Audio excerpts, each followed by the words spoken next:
YouTube, what's good? Today I want to talk about the 5 things you should consider before moving into a barber suite.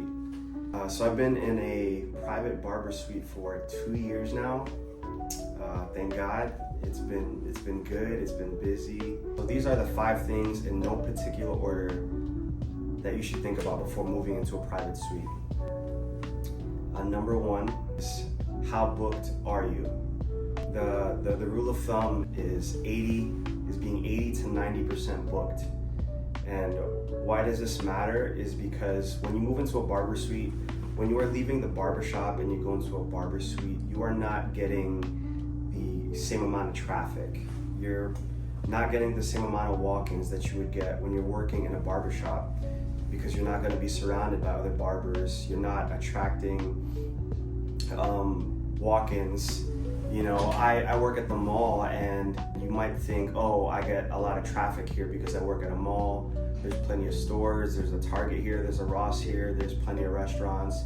But the truth is, where I'm at in solo salons, you don't actually get people that just walk inside the facility, you know?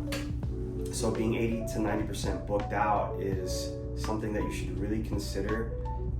For anything, you should be able to pay your rent easily, hopefully in a day's worth of work, and then the rest should be, profit, should be extra, right? So being 80 to 90% booked out as a barber is the first thing you should consider before moving out to your private suite.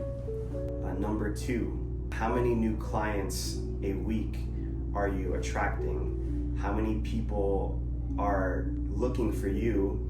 Let's say they walk into a shop, but they're specifically looking for you. Or you're getting new clients that might find you online. Maybe they find you through Google. Maybe they find you through your booking app. Maybe they hear about you from word of mouth. But how many new clients are you regularly attracting?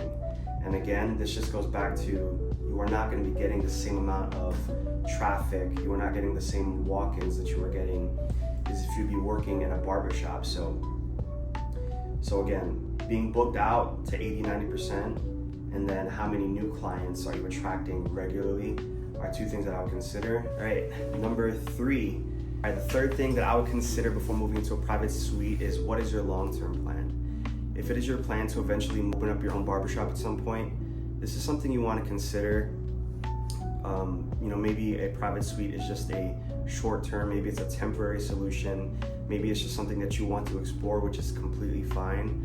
But I'm now seeing if me potentially owning a barbershop down the line is something I'm considering, I will have to transition out of here, and it'll probably be a lot easier to transition clients from a barbershop to a barbershop versus I might have clients that get really accustomed to this private atmosphere, the one-on-one, more of an intimate haircut appointment.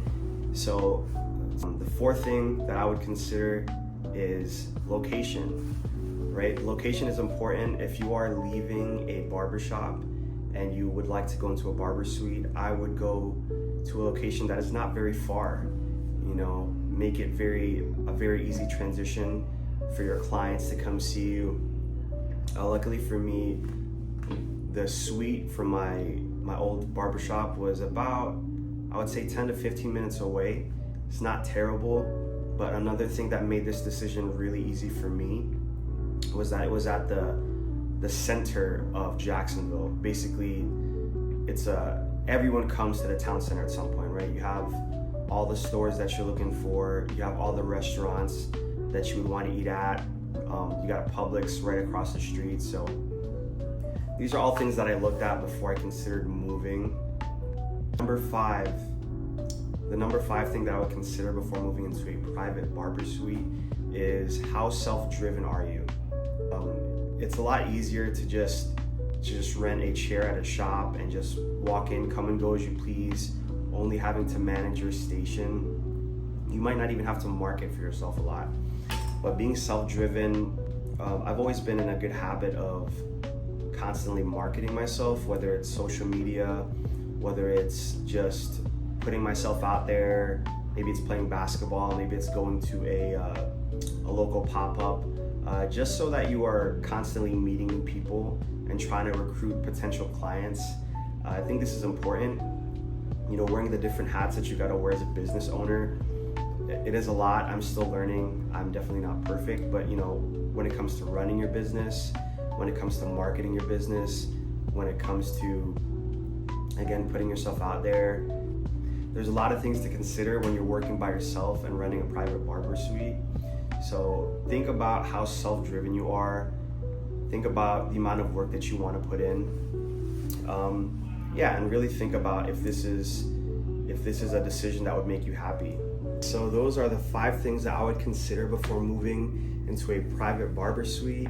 If you made it to the end of this video, thank you. Make sure you like, you comment, give me some feedback. All feedback is welcome, even negative feedback. I'm trying to be consistent with this YouTube thing. And if there's anything that you want to learn about what it's like to be in a private barber suite, please let me know, and I'd love to make more videos about this kind of stuff. Love you guys. Peace.